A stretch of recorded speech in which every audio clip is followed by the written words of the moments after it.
Hey everyone, welcome back to Yuri's Box. In this video I'm going to talk about Bitcoin, the lengthening cycle theory. If you like this sort of content, consider leaving a like, and as usual, nothing in this video is financial advice. So this is something that's really kind of been on my mind for quite a bit. And before I start, the best way to treat Bitcoin, in my opinion, is, and risk assets in general, is just accumulate them across time. Okay.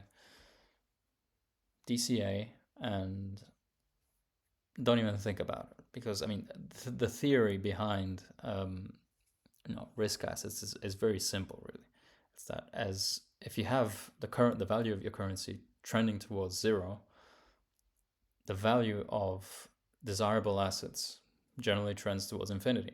That's basically it, and you don't really have to complicate it more than that.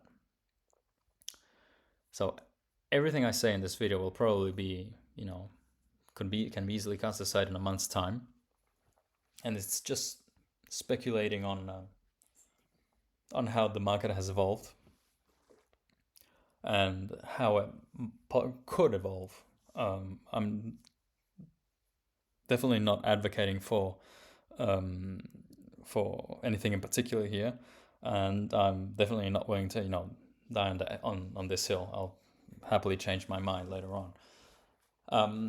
But what I wanted to talk about in this video is really, if you remember, in 2021, around this time right here, around the spring to midsummer time frame, we really had a few theories on how the market cycles would play out, and we really had two. We had lengthening cycles and diminishing returns. So the idea is, as time goes on, the assets mature, the cycles take longer to play out, and along with the cycles taking longer to play out, you also get diminishing returns on the upside and on the downside. Now, we actually did have diminishing returns, both on the upside and on the downside going down. Like, if I'm not mistaken, there was something like a 77% downside. But we quickly, us as as a marketplace, we really just cast aside the lengthening cycles theory quite quickly, because as monetary policy started to tighten, we actually just saw the cycle just get slashed in 2022. And the best thing to do is actually go and look at the Fed's balance sheet, because this is, I think, key. And the main question I ask is, now, again, before I get to that, everybody knows, in 2019 we got quantitative easing that came on, with its own set of fears of, it had to do with the way the dollar system was kind of malfunctioning at that point. But in any case, we had quantitative easing starting. And then as the pandemic came through, we had a big response just to try and avoid further pain. And to get to the question of that I raise is, what if, because we know that monetary policy acts with a lag, anything that central banks do kind of takes a while to filter through the system. What if we just had to wait in order to live in a world and live with the consequences of an expanding Fed balance sheet, and so having extra liquidity, having this sea of money just sloshing around through the system. One of its features would actually eventually be that of having everything just stretch out through time, everything just lasting longer than anyone expects it to last, because you just have everything holding up more because you have more money running through the system. That is the main question, and I'm definitely not going to build any castles on this hill and defend it to the bitter end. I'm willing to change my mind, but I just can't help but wonder, looking at what happened in 2018. It's actually very similar to what we've been seeing in this part of the cycle, because and again, if you haven't subscribed to Benjamin Cowen's channel, I highly suggest you do. He's by far the best at this sort of stuff.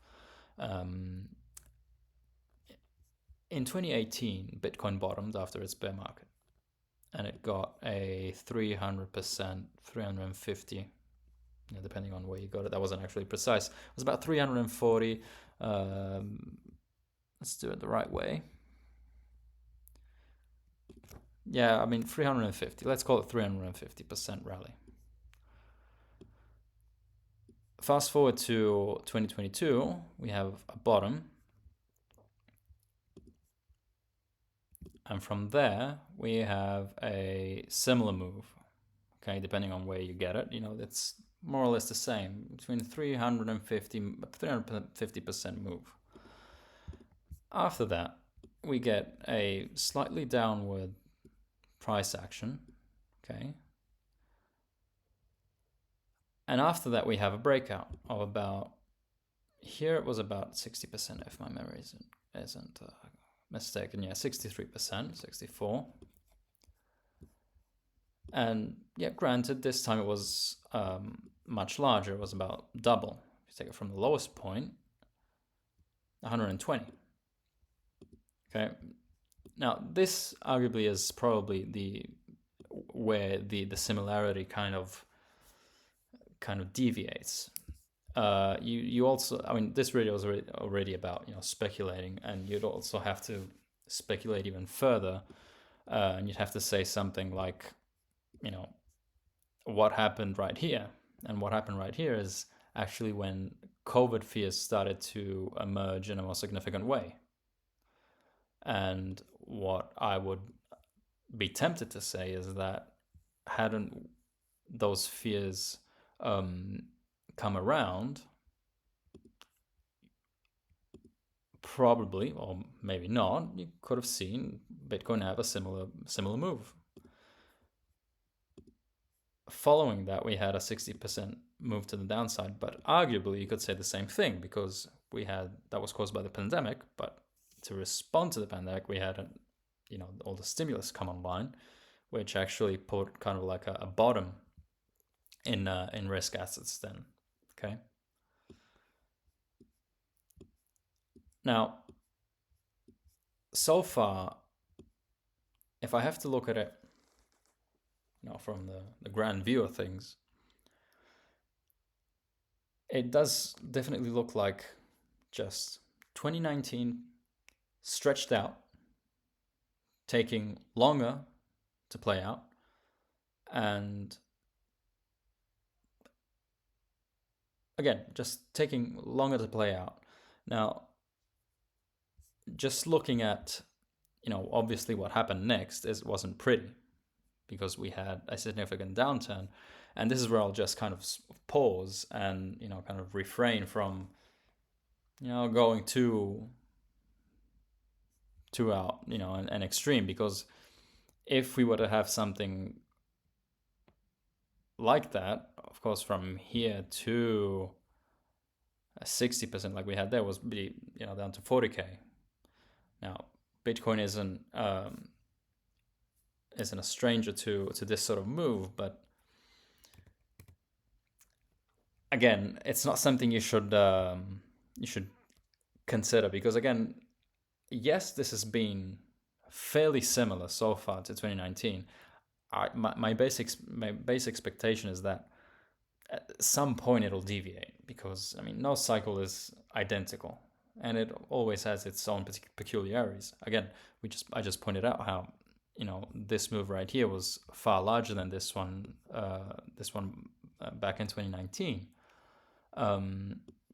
So if we were to say that if this really were to be just a carbon copy of 2019, what could cause something like that to happen? And of course, barring all the 2008 everything, the yen carry trade will doom us all, and all the bear the mega bear thesis.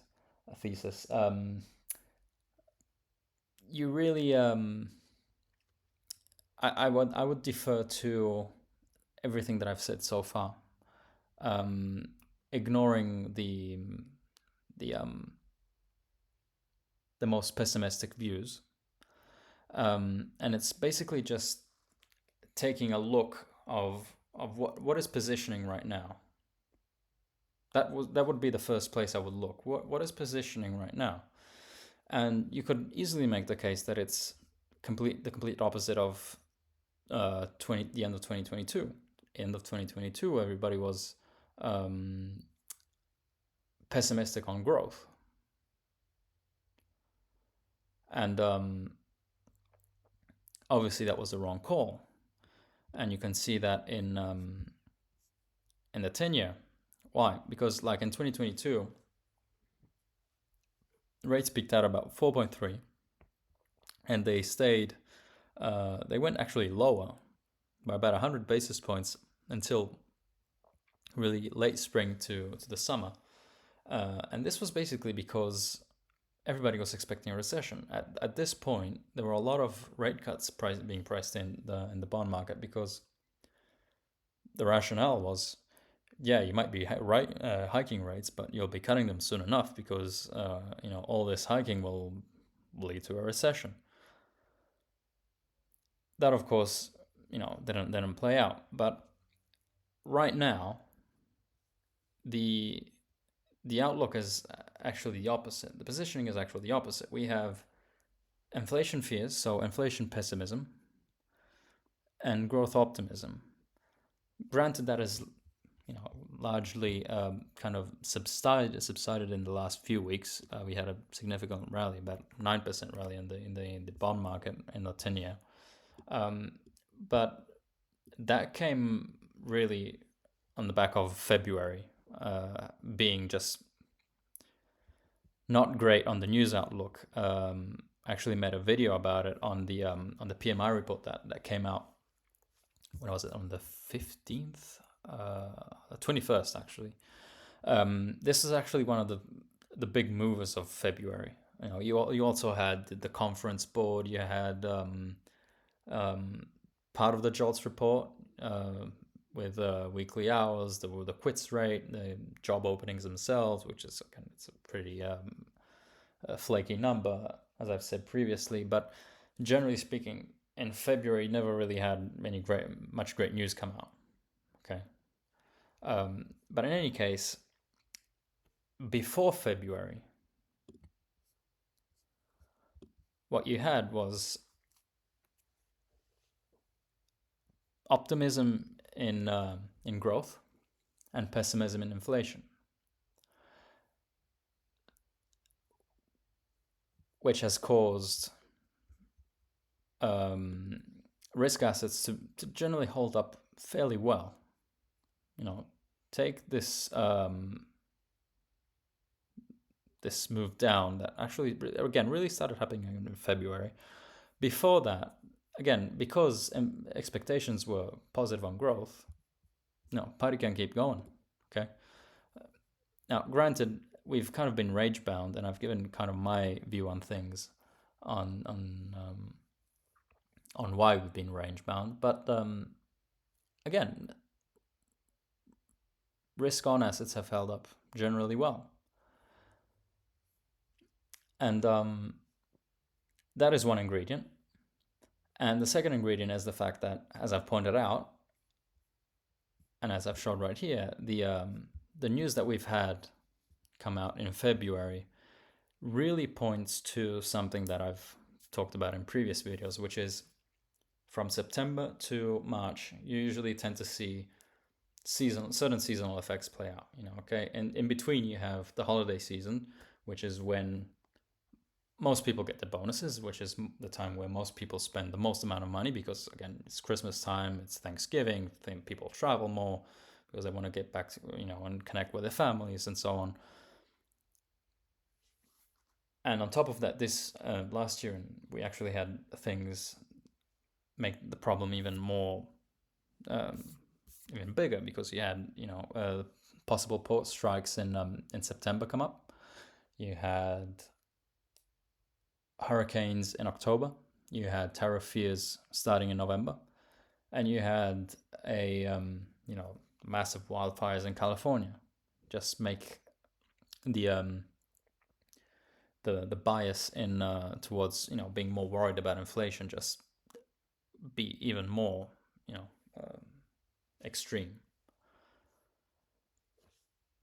What this would point to is actually us coming out of that and just going back to what happens usually from this point on, which is actually a consistent slowing and softening in labor market data.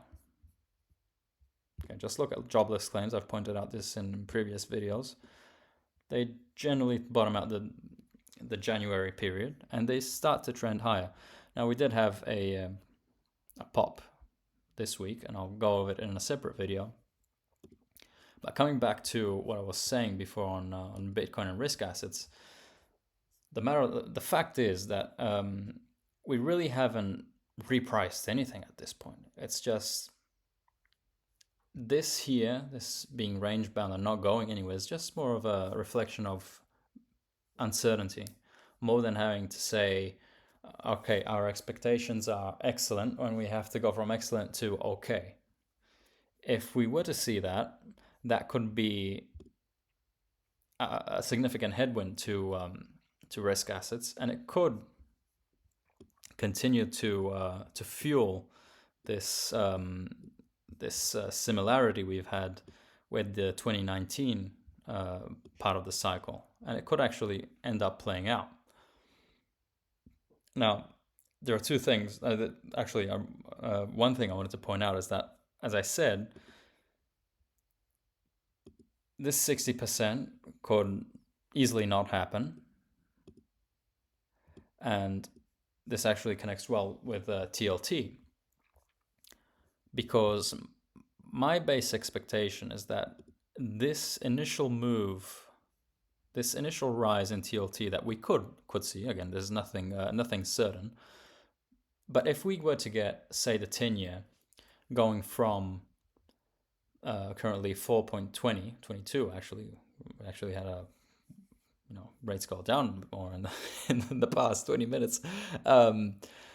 If we were to see rates go significantly down, say back to 3.3 or something, I'm just throwing a number out there, I would expect it to be like a tailwind for risk assets, because again, risk assets really don't care about bad news. As much as we'd like to think that risk assets do, that's not really what they do. I mean, risk assets generally have a bimodal way of behaving, okay? So it's either the world is falling apart, and we have to, just reprice everything like we did in 2008, and so we have to sell off. Or the world is not falling apart and we can rally. That's generally what the stock market does, and I think a perfect example of that would be the DAX. Now, I know that the DAX isn't really the most correct example to point out there, because the way it's composed, the composition of the DAX the way the companies that form the DAX aren't really operating all in Germany, so you can make the point that it doesn't really reflect the German economy. That's what I'm trying to say. But if we were to just take the DAX as a representation of Germany, okay, you're talking about a country that has had its entire economic model flipped on its head, because you had cheap inputs coming from Russia, form of gas, not being there anymore, and you've had the products being exported to mainly China at a great profit, because again, your import prices costs are neglectable. And you'd think that, if that's the case, stocks should sell off immediately, because it's the end of the world. But the DAX really doesn't care. It kept on rallying, and I honestly think that a similar thing could easily happen with the S&P. I see a lot of calls being made for 6,600. Would it surprise me? Absolutely not. Would it surprise me, say, to see Bitcoin at 160, 150? Absolutely not. I mean, again, this parallel with 2019 sooner or later will break, because no cycle is the same.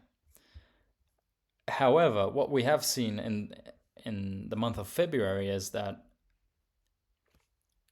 the fact that rates have gone down hasn't been a tailwind. It's been actually the opposite. We've had kind of this, what you'd see in a risk off move. Okay, so rates coming down for a bad reason, so actually being a headwind to risk assets.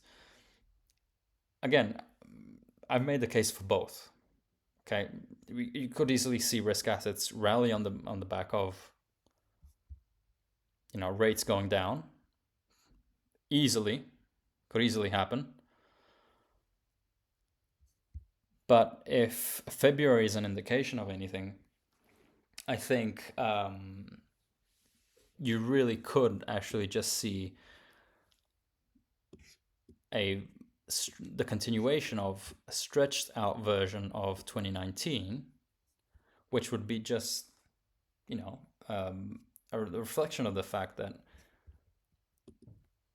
of the world we live in now, which is a world where we have abundant liquidity. Now, we've definitely taken out a lot of the excess, and I'm definitely not an expert on liquidity, and no, that's definitely above my pay. And if you actually wanted to follow someone that is definitely a champion on that, you could follow Michael Howell. I think it's his Twitter handle is Cross Border Capital, if I'm not mistaken. That's one place you could start and just listen about this subject. But again, to come back to the main point of this video is, what if we just had to wait? To wait just so that we could live in a world with this much excess. Because arguably, we've never really seen these levels before in history. And again, what if we just had to wait? And this is the result. Everything taking longer than it should. And I'll use like the degens as an oversimplification, okay? Because we have excess liquidity. People stay longer because everything is more abundant. You have more money, so people stay longer. The party goes on for longer than it should. And so the basic end result is that everything just takes longer than it should. Again, it's kind of circular, going around in circles, but you get my point. And as far as Bitcoin is concerned, could this play out? Who knows, really? But to see if this is playing out, I would look at this move right here. I would look at the labor market data, because if February's again, I would wait before waving any white flags on the economy, because yes, February was not good, but a month doesn't make a trend, and it always pays to be cautious. Okay, you can always be wrong, and again, things can deviate. So it's just putting an idea out there. What if we were too quick to brush aside the lengthening cycles theory? Another place you could look at this is, again, just being taking the view of the crypto market, is the ETH Bitcoin. Okay, what if this move right here, and this is something that actually Benjamin Cowan has pointed out a billion times, what if this move is just a stretched out and longer version of this right here? And this decline that we had, this very, very sharp decline, is nothing more than this right here. It's just taking longer and longer simply because of the fact that we've had an incredible amount of liquidity being pumped in the system. Okay, that's it. You can also look at that in the altcoin market, okay, with total 3. This right here, what if this is just this stretched out? The opposite. What if this is the 2019 playbook stretched out? You could easily argue that we're in this part of the right here, the equivalent of this part of the cycle in 2019. And again, everything is just taking longer than it should, because we have so much liquidity in the system. Again, I asked the question because I think that, and I guess time will really tell whether it was a valid theory or not. But and again, it is definitely not being considered by anyone anymore. But I asked myself the question: could it just simply be that we just had to wait? And one of the consequences of having so much liquidity in the system is that we have things taking much, much longer to play out. So again, just to kind of wrap up things, I wouldn't completely scrap the idea that this is just 2019. And the difference in move between this right here, this pop being a 60% pop, and this here being a 120% pop, could just be because we saw this move in 2020 get cut in its tracks due to pandemic fears coming up. And this could have easily have been a 120% move on its own. And this decline here being a 60% decline, it could have easily been more if we just had the recession that was kind of being coming about on the horizon back then. It could have been more if there was actually a recession. Definitely not my base case, but in order to see if this is just 2019 on steroids and just being stretched out, just look at the data. And I think that next week we have a huge catalyst for such data with the non-farm payrolls. And it really connects well with rates. I think Bitcoin and rates are really well connected at this point, because what you would expect is that rates should be a tailwind for risk assets, but they're actually not. They're being a tailwind. Actually, the 2-year just went below 4%, which is actually quite dramatic. I wonder if some data point come out actually right now, but I don't think so. I'll talk about initial claims and the PCE in a separate video. But again, pay close attention to what rates do, and if they're going down and risk assets are selling off, and you keep on getting this negative data indicating that we're kind of possibly out of the September to March time frame where generally things pick up, and we're possibly actually moving towards something that is a bit more softer on the economic side, I would keep in mind what happened in 2019. Because again, coming back to the initial point of the video, what if lengthening cycles was actually a valid theory?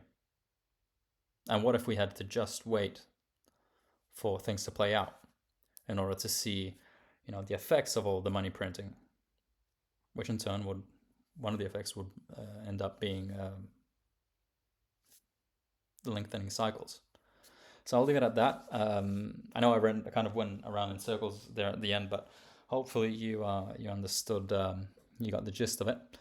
And again, if you like this sort of content, consider leaving a like, and I'll see you next time.